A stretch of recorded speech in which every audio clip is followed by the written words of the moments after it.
The frown I wore hurt my mouth.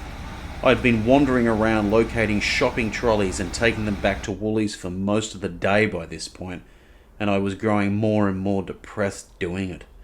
A feeling that had become a regular occurrence by this point in my life.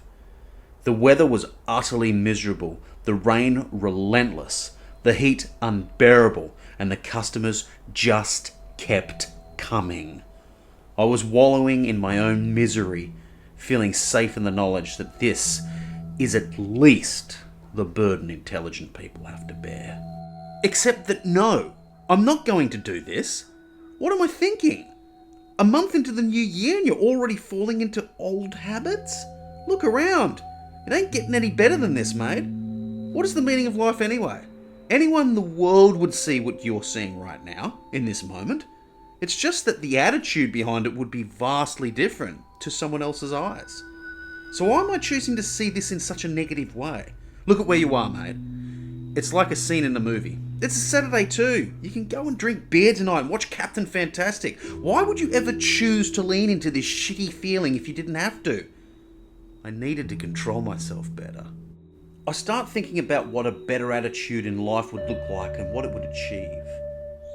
I saw this couple wearing head-to-toe St. Kilda attire at a game in 2019. It was the first time a game of AFL was played for premiership points in Townsville, and by God I was going to go and see it. Not only was it real footy, it was my team. The couple I saw were youngish, but not exceptionally so. They looked like they had their lives together, maybe late 20s, early 30s. They looked like St. Kilda was a part of their life. The team was historically a bunch of losers, but the community spirit they embody is arguably the best in the league. They're arguably the most progressive team too. For some reason, that couple stuck in my mind. They inspire me deeply. What were their lives like? My mind went off on an adventure. They'd flown up from Melbourne to watch their beloved team play, I figured. They'd be the type to own a medium-sized dog that was extremely friendly and would be, a bit eccentric. They embraced progressive values and fought for what they believed in, but weren't controversial about it. They loved each other passionately and spent weekends walking along Brighton Beach or heading to a trendy cafe in Windsor. They had 2 kids, a girl and a boy, who they were teaching to be mindful of the rules and when to bend them. They balanced their leisure time with arts and crafts and bought their children books about facts on the universe and classic literature. The kids had a bohemian streak in them, as did they. This was a couple that cared deeply about people, but didn't understand it when you couldn't put 2 and 2 together. You need to help yourself, the woman would say.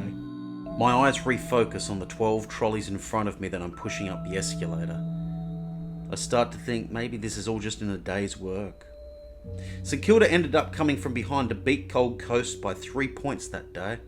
The lovely couple returned home triumphant, satisfied with the premiership points for the winter getaway in the tropics. They went home and kept living their lives, engaged and enjoying it as thoroughly as ever. I need to have some mental toughness. I need to gain some discipline. I can't keep breaking down whenever I start feeling depressed. There's got to be some understanding, some patience. Most of all, I needed some humility. The meaning of life isn't in the achievement. The goal is merely a signpost or a prop. It's something to shoot for. It's supposed to be giving you whatever it is you're doing a direction. But it's not about that end goal.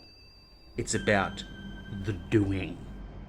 And then, not so much in the mouth, but with the eyes, I find the tiniest smile just starting to creep over me.